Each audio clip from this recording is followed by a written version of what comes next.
Let's go ahead and take a seat. I know the informal breaks are the best part of this organization, but we do occasionally have to get back together and do really important things. So I'm going to hand it over to David.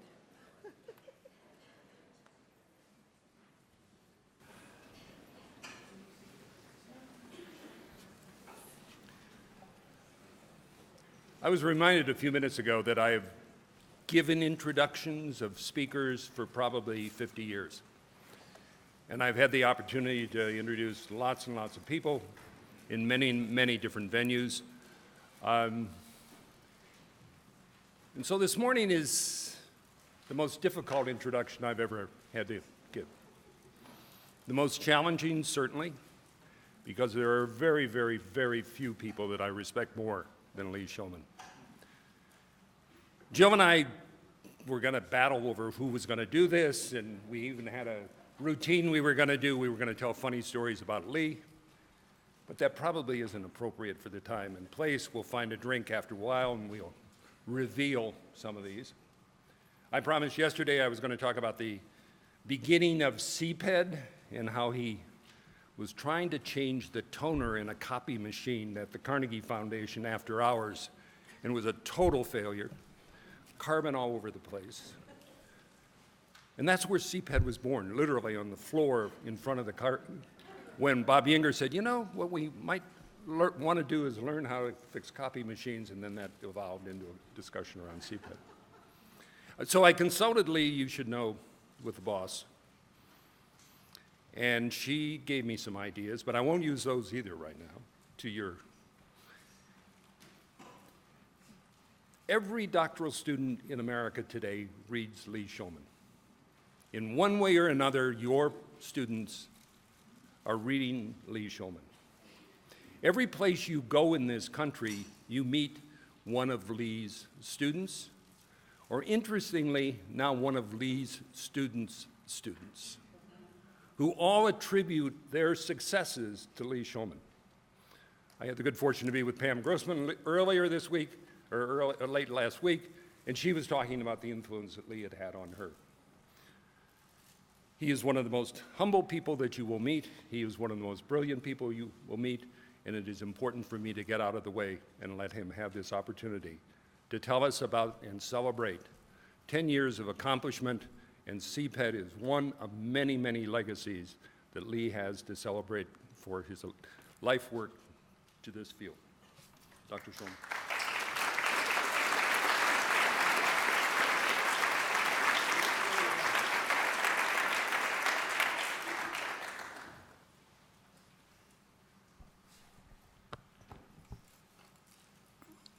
I don't know if that counts as being Emig. I don't think so, but it's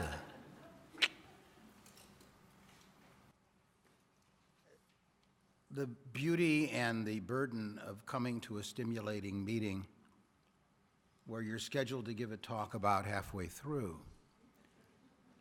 is that in the course of the 24 hours that precede your talk, I am so stimulated, energized, and inspired by you that I've got 4 more talks outlined.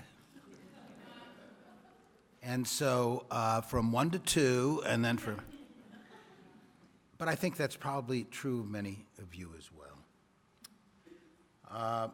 You mentioned Bob Inger. I was Bob's advisor at Michigan State in the 70s.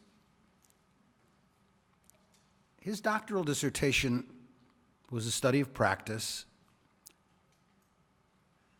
and I had to fight for it because it was a 2-year study of one teacher in Lansing in incredible depth, but almost every aspect of the features of this teacher's planning, because that's what he was studying. Why did he study teacher planning? Look at how we spend our time as teacher educators. How much of our time is spent actually not teaching teachers to teach, but to plan. planning lessons, planning units, things like that. Spend so much time doing that, and Bob said, well, what does planning look like with a 20-year veteran who is acknowledged across the entire Lansing School District as, well, to quote Mr. Comey, oh Lordy, if I could only be a teacher like her. And thank goodness we had good tapes of her teaching.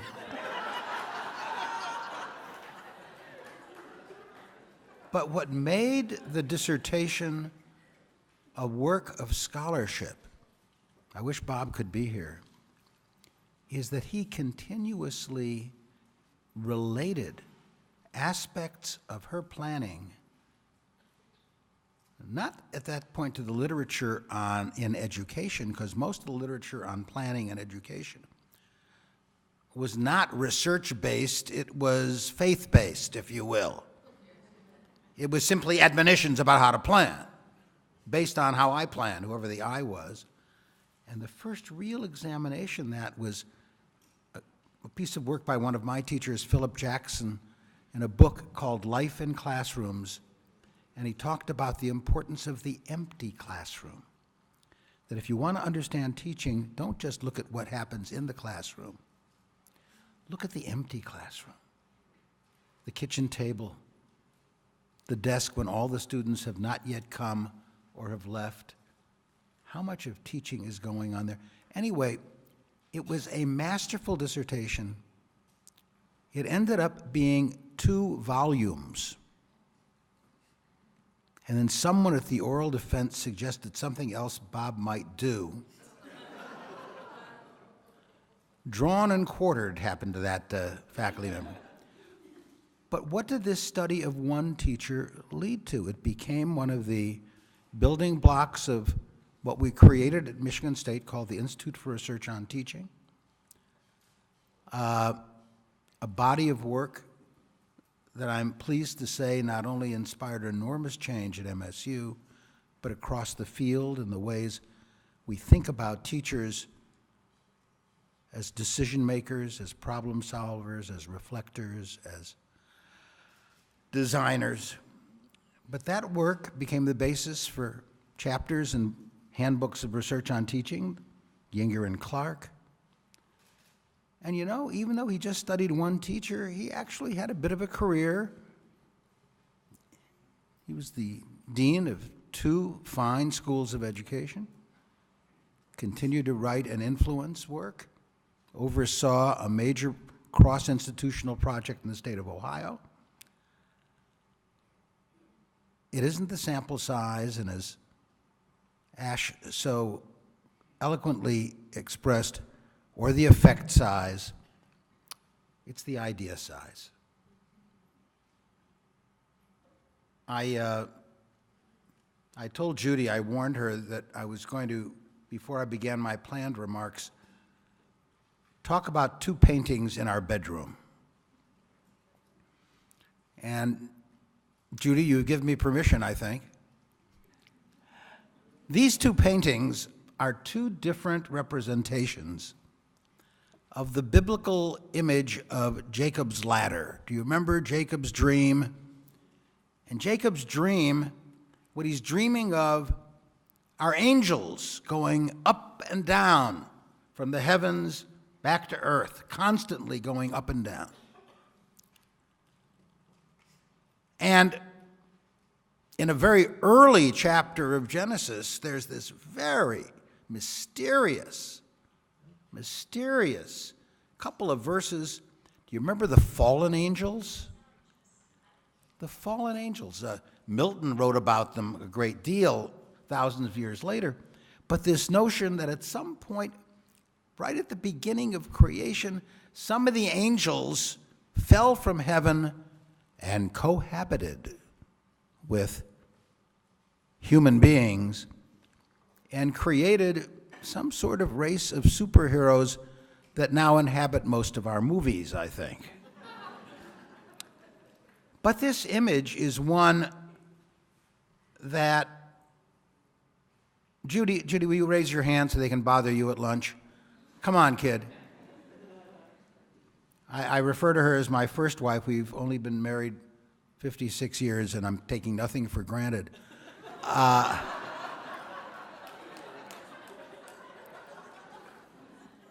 But in her work at Michigan State, but later at Wested, she developed an approach to writing and using cases in teacher education and professional development.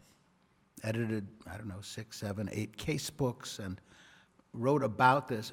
And what was fundamental about the approach, and that's why I think about the angels, is that the work begins with the detailed study, description, and analysis of particular situated dilemmas or problems, mainly in classrooms. But it could be in schools, it could be in districts. But what Judy would constantly press the people writing the cases for, because they were writing about their own experience, tell me more. What else was going on? What about, what was the dialogue? Can you reproduce the actual dialogue? Again, it sounds familiar. In your case. And they would get immersed, and here again, when Ash, if I can continue to refer to you, my friend, good work continues to be done at the Carnegie Foundation in its second century. The key to this kind of research, I talk about it as situated research, is the richness of the detail of the particular. Because ultimately the question we ask is not what was the effect size, but we read the particulars of a case and we say, how close is this to my situation? And to what extent might I rely on what was learned in this case to guide and enable what I need to do here? And one of the failures of both ethnography and survey or other quantitative studies in education has been the absence of that kind of rich detail of the treatment site of, we had an N of 422. Well, who the hell were they? How'd you get them? At the shopping center? No, very seriously. Well, the N is so big we don't have to worry about who they were. BS. Anyway, I don't want to get... The point is that one of the questions that Judy used to ask and that I ask my doctoral students and my colleagues all the time, when we finally get ourselves to respect the details of each individual case, whether that case is Bob Yinger's one teacher, or the cases are the 50 teachers or superintendents whom we studied, who were our collaborators and partners, is, all right, but what is this a case of? Because you were not doing it in isolation. The reason we produce a literature, the reason we write, the reason we have collaboratives like the one in front of us, is that we can learn from each other's cases and the generalizations that we make to try to make sense of those cases. So, an example that strikes home, Rick, you gave an eloquent reminder that one of our challenges in this kind of work is our beloved colleagues who see what we're doing as a corruption of time-honored traditional approaches that we now want to undercut. Rick, I know your background. As a social worker or a therapist, when we encounter that kind of resistance, one of the questions we ask is, what are the reasonable aspects of that person's perspective And how do I not see it as resistance, but as a potential source of enlightenment, enrichment, and guidance for me? The problem with being an evangelist is we don't listen very well to those who may have perfectly reasonable opposing views. And that well, now that's an example. Think about that as an example of a generalization. And what is that generalization if what is this a case of? It's a case of resistance. No, it's a case of two reasonable ideas clashing in practice. And what examples do we have? Maybe from the University of Missouri, maybe from Duquesne, maybe from Michigan State, maybe from Barry, of how that was built into an enrichment of what happened rather than a battle to see who survives. And so this notion of going up and down the ladder of abstraction from particulars to more general and back again, both for guidance, how can the more general, the more theoretical guide and enrich my view and my understanding of the particular, but also how does this particular challenge, enrich, and inform what I thought was a generalization about resistance? I mean, if you want to see the impact of resistance as a concept on ultimately, in my view, the corruption of an entire field, look at psychoanalysis. I was a student of the late Bruno Bettelheim. Judy was a research assistant, and she isn't finished with my therapy yet. But the point is, Freud treated all criticisms of psychoanalytic theory as resistance, not as an alternative view. What it led to was psychoanalysis becoming a kind of silo within the field of psychology and psychotherapy. Talk about faith-based. And eventually, you got to a point where almost no academic psychology department even taught psychoanalytic theory because there was no empirical base, etc. But the point is, there's an example of the angels going up and down. And what I'm hoping for is that, let's face it, folks, I'm in a room filled with fallen angels. Yeah, no, look, you have come here because you have lost your faith in the way things are and have been. You have been empowered by some exciting ideas that you're going to add to.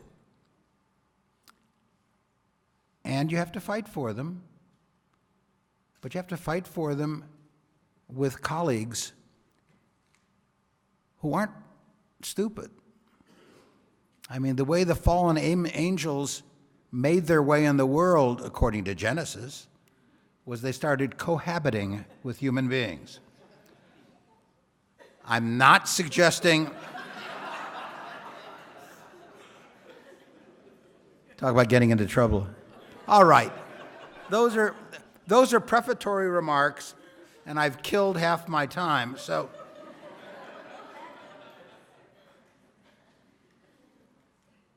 10 years ago, and David had trouble believing it was already 10 years ago, I was invited to speak to the august Council of Graduate Schools at its annual meeting. These are all the graduate deans of our major research universities. These are the folks, friends, who tell you, no, that can't be a doctorate. We all know them. We all know them. Some of us may be them. I don't know. But it wasn't necessarily actively hostile, but they weren't exactly receptive either. And following my presentation to this august group, we had Jill Perry and David Emig presenting the vision for CPED. December 2007? Is that the date I've got here? No, June. So almost exactly 10 years ago. No, it wasn't June. It was December, right. June is, this is today's date, Shulman. Okay. But what's important here is not only did that in some ways kick off the 10 years that we're talking about now, it was based on 10 years of prior research. The ideas underlying CPED did not come to us as a great vision, though I think that's a great way to get new ideas. But it grew organically and I think creatively out of more than a decade of research that we were doing at the Carnegie Foundation between 1997 and not only 2008, because some of the work continued into the first couple of years of Tony Bright's presidency. So it grows out of 10 years of earlier research, and it was research that we were doing in parallel between how do people learn in the professions, medicine, law, engineering, I'll give you the whole list, and how do they learn to be PhDs. And the way I connected the two was to say, you know, what links our work together is we're trying to understand how people learn to profess. To profess as to become a member of a profession, and to profess in the sense of being an academic. You know, what do people with PhDs do for a living? They are professors. And think about what the word profess means. Shakespeare had some lovely uses of it. What doth he profess? I won't hit you with that now. But I thought we were doing two separate studies. Talk about particulars. And when I worked with my colleagues to design these studies, I already had a premonition about signature pedagogies, in the sense that I was expecting to find that each profession had developed its own particular ways of preparing people to profess in that field. That when you look at nursing and medicine, you see rounds and rotations and clinical learning, and when you look at law, you see case-based disputations and arguments of a certain sort that look quite different. And if you're looking at engineering, you go into design studios and watch groups, create artifacts for, each of these fields. And I expected something similar for PhDs. Preparing someone to be a mathematician is quite different than preparing someone to be a neuroscientist or an educator. And yet, I was like one of these angels, and so were my colleagues, because we were all in the same institution. We were talking to each other all the time. We were sharing things we were learning and things that were puzzling us. Telling funny stories. One of the funniest, we were doing studies of how people learn to be priests, ministers, and rabbis. We were studying the education of clergy. And one of our teams went to the Catholic seminary in Chicago, had a fascinating 4 days of site visit, interviews, observations. We had done surveys across seminaries. And they had an exit interview with the dean of the Catholic seminary. And the dean said, "What have you been observing?" Well, a couple of them said, "We've been observing the courses in liturgy because the Catholic liturgy is so complex that we were wondering how is it taught and learned." "Ah," he said, "so you've been observing our senior professor of liturgy?" I said, "Yes." And the dean said, "Well, you know the difference between a liturgist and a terrorist, don't you?" And the Carnegie person said, "No, what's the difference?" "You can negotiate with a terrorist."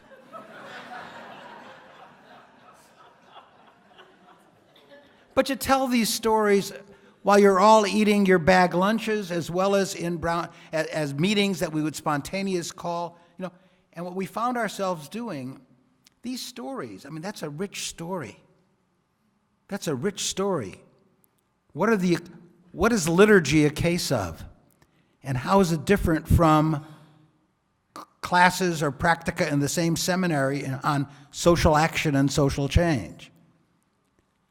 What's our liturgy equivalent in training teachers? And yes, I'll use the word training. I talk about training physicians and PhDs too. Is it a certain protocol we have for teaching initial reading? Or for teaching composition? Where are we liturgists and where not? And maybe sometimes we're liturgists because that's the best way to do something. And it's worked for a long time, and maybe it still works. So the point is that in the foundation, I found myself looking across not only the professions and the doctoral disciplines, but across both fields, and asking not only how is each one of these fields distinctive. And Ash, thank you so much for reminding us that even when we say what's distinctive about medicine and medical education, and also what are the variations? Because what's fascinating about each of these fields is to say that each field has a signature pedagogy. That I can go to law schools in different parts of the United States and walk into a contracts course or an evidence course, and within a few seconds, I know it's a law school, I know what they're doing, I know what the rules of engagement are. I mean, it helps that I've been studying these phenomena. And yet, I also can detect fascinating variations. So how early in the discussion of criminal law, if at all, does a professor say, all right, I know that's the law. You've done a fine job of analyzing the legal components. Is it just? Is it fair? Is it equitable? How often do you see, as we did in a number of law schools, professors say, hey, I'm here to teach the law, not social justice. Don't confuse the two, or you'll never be a good lawyer. Well, what does that begin to tell you about a field? Yeah, I know how to design this bridge as a civil engineer, but what if the bridge I'm asked to design divides a city into neighborhoods that can't communicate with one another anymore? Is that a good design or a bad one? Does the faculty member say, hey, your job is to design bridges that won't fall down? And when does the faculty member, as is happening more and more in schools of engineering, say, part of your job is to ensure that what you design, because that's part of your responsibility. It's happening more now. In any event, learning to profess. We also realized the myth of full-time study. I still remember David Damrosch, who was then chair of comparative literature at Columbia. He now chairs the English department at Harvard. And we were talking about the difference between full-time study and part-time study. And he laughed. He said, it takes English doctoral students about 9 years to finish. And we began studying how the full-time students were spending their time. The longer they went on, the more they were out doing jobs that had nothing to do with their field, just to help make ends meet. Full-time study can't be stipulated. You have to ask, how are our students spending their time? And one of my arguments for the professional practice doctorate was so many traditional PhD students ostensibly, nominally going full-time, are actually part-time. And many of our doctoral students in education who are nominally part-time, if we get smart enough to exploit the potential of the residencies they're in called their schools, the labs they're in called their districts or their classrooms, these are potentially the true full-time students.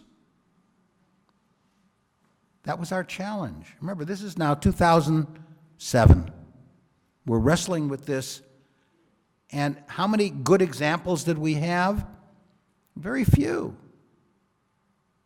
I mean, that was, and so you say, well, what's your evidence other than all these studies you're doing in other professions, which is, by the way, not trivial, for moving ahead with the notion of professional practice doctorate?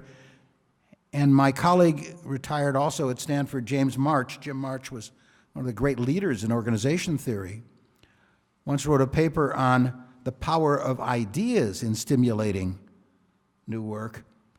And he referred to samples of one or fewer. Because sometimes what energizes work is not, here's my sample, but damn it, I can't find examples of what in principle and in theory and in analyzing and diagnosing some problem in the field I should be finding and I'm not. Samples of one and fewer. That was Yinger's problem. You shouldn't have spent all that time with that teacher. So signatures, as in signature pedagogies, are both quite unique. They're the particulars, but they also require that we think about, why is it that they're signatures? Why do they, in some sense, continue to work in a more abstract way across fields? And like our angels, we've got to keep on, as leaders of CPED, moving up and down these ladders, not only of abstraction, but sometimes at the top of the ladder, it's the shared ideas from others, other angels, coming back up and saying, damn, you know what we found? These fallen angels talk to one another. They have a shared language. You know, a few verses away from the fallen angel story is the Tower of Babel, where people lost a common language and could no longer talk to each other. We in CPED are developing a common lexicon. We're learning to talk to one another, to share certain ideas. So the notion of signature pedagogies is both very particular, but also has some general properties. What makes it worthy of being a signature? And I hope I'll have a little time to talk about that. We wanted to, and I continue to use the clerical language, desanctify the dissertation in order to make it more legitimately sacred. This dissertation has become a kind of the symbol of what it means to get a doctorate. Our work at Carnegie was meant as a critique of all doctoral education, not just of the education doctorate. That was a fallout. And one of the ways I had of describing is that doctoral education shouldn't be a marathon in which you're running and running and running to get to one destination. It should be more like a decathlon. A decathlete is somebody, they're often called the greatest athletes in the world because they demonstrate that they are competent and able across, in this case, 10 different events that taken together are seen as the variety of ways in which human beings demonstrate their physical prowess. Some of them involve throwing things, some of them involve jumping, some running, some a combination of running and jumping. I mean, you think about it. Which one of those two models fits more closely with not just the life of an educator? We aren't being prepared to run one race. There are times when we've got a morning filled with throwing the discus. and other mornings where we're pole vaulting over the school board or something, I don't know. But the point is that sanctifying the dissertation, I mean, some of the conversations we've had is, does the collaborative dissertation really demonstrate that the student is ready to be called doctor? Well, that's like asking does the pole vault, is it sufficient for calling somebody a fine athlete? And my answer is, hell no, they're a fine pole vaulter, but I've got to have multiple outcomes, multiple capstones. I guess you can't call them a capstone if they're multiple. Maybe they're multiple cornerstones, building stones, in order to make the aggregate judgment. And suddenly, everything isn't dependent on a single measure. We'd never do this in schools. Why did we so strongly as a community resist some of the value-added measures for evaluating teachers? Because everything was being reduced to a single questionable difference score. And we knew that this wasn't the way to do it. And finally, another basic big idea of CPED, and it was consistent with something we were working on at Carnegie, we called the Scholarship of Teaching and Learning, perhaps the foster father of improvement science, was that innovation involved responsibility that you take through critical inquiry and full disclosure. That unlike what we were trying to replace or rejuvenate, our work would be done with constant inquiry. If somebody would say, what's really going on, we'd say, well, here's what we've got. And if somebody said, well, what's the impact? Well, here's what our people are doing 10 years out, 5 years out. And we don't satisfy ourselves in saying, we send them a self-report and they tell us how much they love us. Folks, stop depending on self-reports. You fill them out all the time. Do you believe what you're saying? No, I'm very serious. I care about what people say,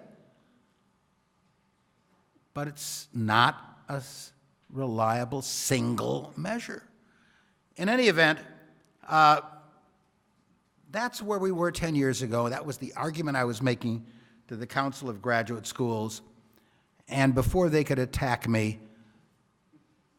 I parried David and Jill, and they had to come and talk about, as they did beautifully, the vision of CPED, of the professional practice doctorate. So what happened over the last 10 years? Well, we reported all of this stuff in a number of books that have had some influence in the professions and in programs for the doctorate. We didn't just write books, we had meetings and try to get people from each field to kick ass in their field and get people to move. David, I won't tell about David's scans. This is one of the geniuses of our field. But David, with his broad sense of the field, began to teach us all some ideas of how to move from idea to prototype and from prototype to scale. Emig retired and became a visiting scholar at Carnegie, and he's no better than I am at fixing printers. But we began to really focus on, we had done a study of the education doctorate. It was so clear that as many as 90% of the people getting doctorates in education are preparing to be change agents, leaders, or just better compensated as educators. They weren't training to be scholars of education. And yet we were training them all as if they were. We were locked into the old model. And then one of David Emig's doctoral advisees, named Jill Perry, did a PhD dissertation on this problem and how it might be approached. I even had the privilege of being invited to serve as a member of her doctoral committee from 3,000 miles away. And yes, I flew to Maryland for her defense. I think I was the only one on her side, but it was and CPED was born. Let's back up now to that period of 10 years ago. I began my presentation to the Council of Graduate Schools by describing a lecture I went to at the American Psychological Association by a paleontologist named George Gaylord Simpson. Many of you never heard of George Gaylord Simpson. He's one of the great paleontologists of his era. He was married to someone closer to our field named Ann Rowe, who helped create career education, the study of careers. The title of his lecture was "The Penguin Does Not Exist." Now, this was the world's great expert on penguins, dead or alive, extinct or in Disney movies. Why was he talking about that to the American Psychological Association? He said, look at penguins. Can you see them here? Yeah, I mean, they're enormously variable. How do you generalize about the penguin? They come in so many varieties and families, subspecies, and what have you. You psychologists are trying to generalize about human motivation, human personality. The penguin does not exist. And yet, even though we can spend our lives studying one particular variety of penguin that lives its entire life on one particular ice floe in the Antarctic, and compare that penguin to one on the Galapagos, there must be some generalization there because we know they're both penguins. We don't confuse those two, how different as they are, and the difference with a giraffe. Again, deep study of the specific, respect for variation within, respect for variation across, and yet what does it mean to be penguiny? And how is that an important thing to understand? Birds that swim. You know, I can't do justice to the penguin. So one way to think about the doctorate is to think about it like a penguin. And to say the PhD does not exist.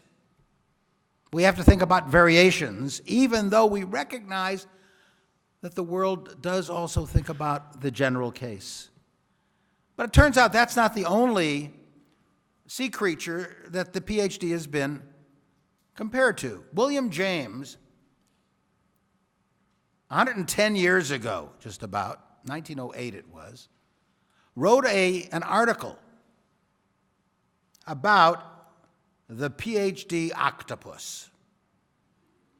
Even then, now William James is the father, the parent of American psychology. His brother Henry James, famous author. William James, The Varieties of Religious Experience. He wrote wonderful books, Introduction to Psychology, Talks to Teachers. And he was so furious and frustrated with the way in which the PhD already had developed a stranglehold, octopus-like, on the way people could become teachers in colleges and universities. And he said, even then, it has nothing to do with their job that they're going to have to do. The PhD is somebody who should be prepared for the professional practice of university and college teaching and advising. And instead, this PhD octopus is strangling the whole field and forcing them to be something else. So the PhD doesn't exist. Let me move on and begin to talk about what we studied. The professions we studied were educating clergy, lawyers, engineers, nurses, physicians, teachers, and business leaders. This took us a dozen years and a very large staff And I don't know, probably over that period, maybe $25 million. I don't really remember. As my colleagues would have told you, even at the time, don't bother Shulman with numbers. He doesn't understand them. Now, I was a good statistician. It was budgets, really. My guys would glaze over. But we had enough to do the work that we did, from both our own endowment and from other foundations that helped us. And each of these studies was carried out by a team that was composed with a leader from that field and other members of our staff who brought a more general perspective to understanding how people learn in those fields. Philosophers, developmental psychologists, curriculum specialists. I mean, we had a wonderful variety of senior people. At the same time, overlapping with an overlapping staff, nobody was permitted to be on only one research team. So that when we had lunch, if you ate lunch alone, you could still talk to yourself. And we studied the doctorate in mathematics, English, chemistry, history, neurosciences, which was a developing, relatively new, interdisciplinary field, and education. And as we did those studies, we became more and more affected by the professional practice of education as the lurking heart of the doctorate in education that so often, certainly in PhD programs, was not attended to. And we didn't study any EDD programs. We only studied PhD programs. That's what we were studying because we wanted to be able to look across all those fields. There are books, there are articles. Again, I'm here for a short time. But one of the things that integrated our work was a conception of professing. And let me confess about profess.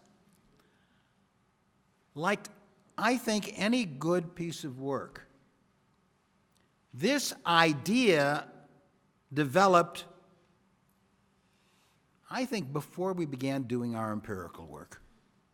We had a theory, we had a conception, we had a normative view of what it meant to profess, to be a member of a profession. One is a commitment of service to the society, and that commitment is in exchange for autonomy, stewardship, and responsibility. That somebody who earns the highest degree in a profession becomes a steward of their profession, responsible both for its growth, its protection against corruption, and the continued preparation of the next generation. It's a stewardship, it's a moral role, but the moral role rests on the demonstration of intellectual and technical competence. 3 or 4 years ago here, Jill interviewed me about the principle of equity in CPED. And I made the argument that I can't talk about equity if I don't talk about excellence, because damned if I want to make equal access to mediocrity a value. There is no equity without excellence, and ultimately there is no excellence without equity, but the two must be seen like those angels who are always going up and down. And it doesn't matter to me what you think is on the ground and what you think is in heaven. You just got to keep on scrambling. So anyway, that service commitment relies on a professional being someone who understands the growing bodies of knowledge and research and the wisdom of practice in their field. There is a habit of mind, there is an intellectual basis for a profession. It relies on the mastery of technical skills, arts, and practices that are very unique to that profession. You can be the world's finest mechanical engineer. You don't know the technical requirements of drafting a contract. I still haven't figured it out. In all those cases, a professional does not use those obligations and attributes just to solve routine problems. It is the essence of professional work that it involves judgment under uncertainty. Talk to a third grade teacher, or remember when you were one, about an average day in the classroom, and try to decompose just the judgments that had to be made under conditions of inherent uncertainty, including 6 kids have their hands up. Which one shall I call on? A professional learns from experience, their own and that of others. God protect us against any professional who only becomes wiser through her own personal experience. That's why we have a field. That's why we write about our work. That's why we convene. That's why we meet at the coffee pot. Professional learns, and we always use the term a professional community, because a professional is someone who's a member of a professional community that learns from one another, that sets standards, that monitors quality, that is concerned about education of one another and of the next generation, and inspires trust in one another and from the community it serves. Okay, that was our normative,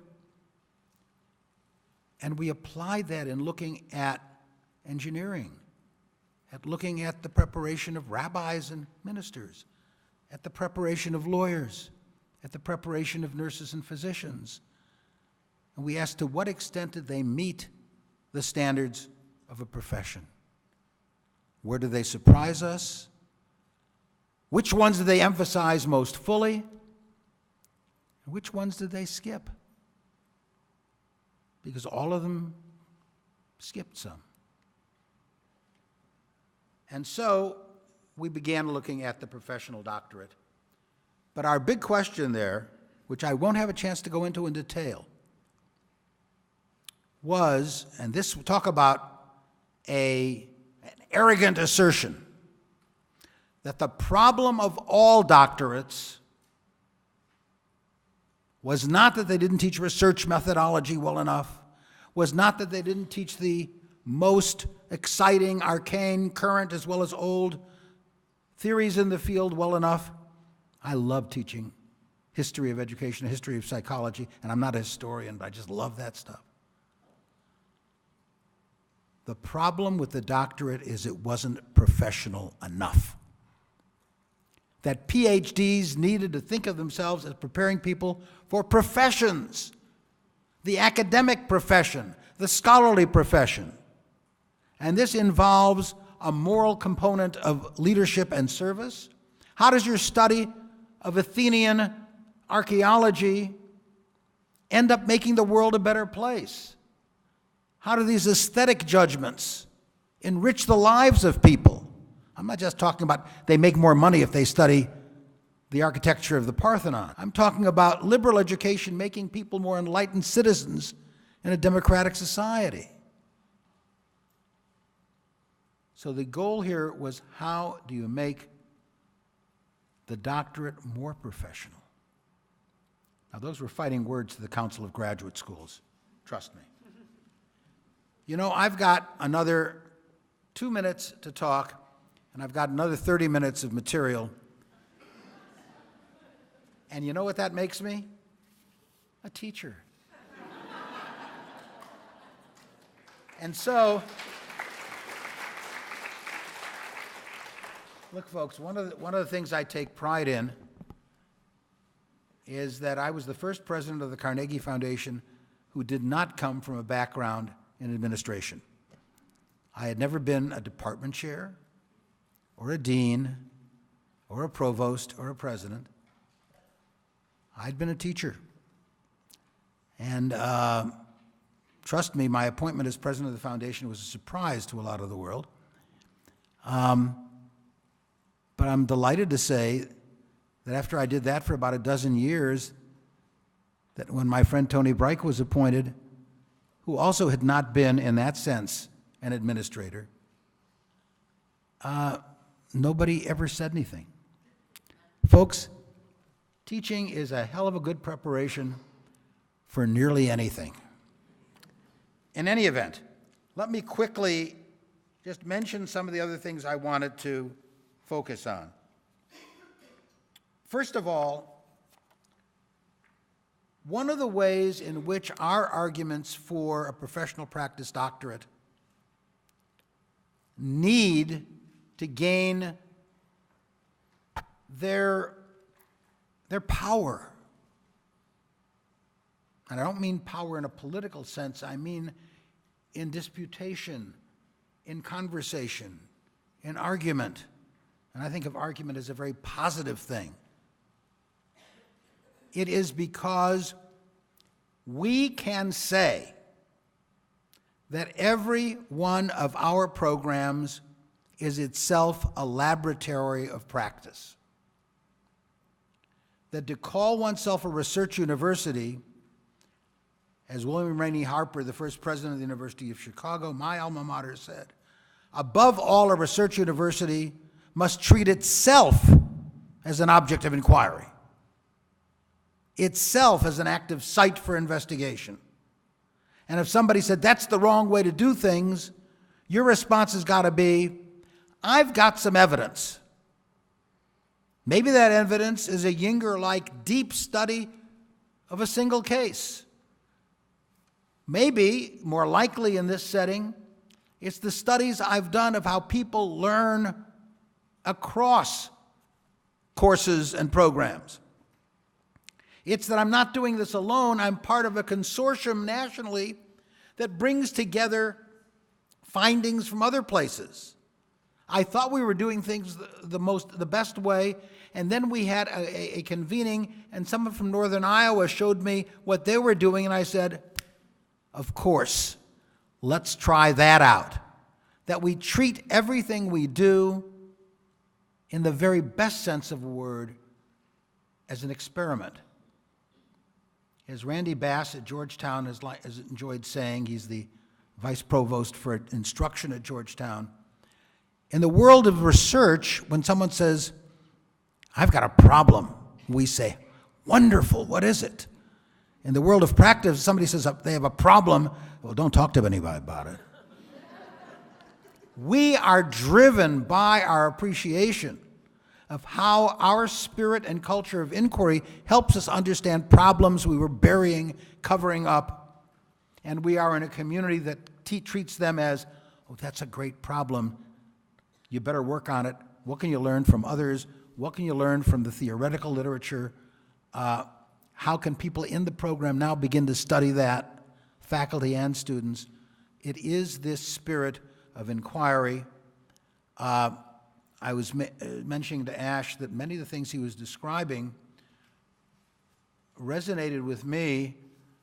My colleague Ann Lieberman has done some lovely books on the work of the National Writing Project. Are there any people here who have been part of the Writing Project? Okay. Look at the way in which, emerging from the Bay Area Writing Project and then from teacher groups around the country, inquiries are done, studies are done. It has, in a generation, revolutionized the teaching of writing, not only in K-12, but in college composition classrooms all over the country and the world. It's an improvement network, but it rests on evidence, studies done by the teachers themselves, and the exchange of them. Very important. All right. We're going to wrap this up, folks. You are my fallen angels. You are stewards of uncertainty.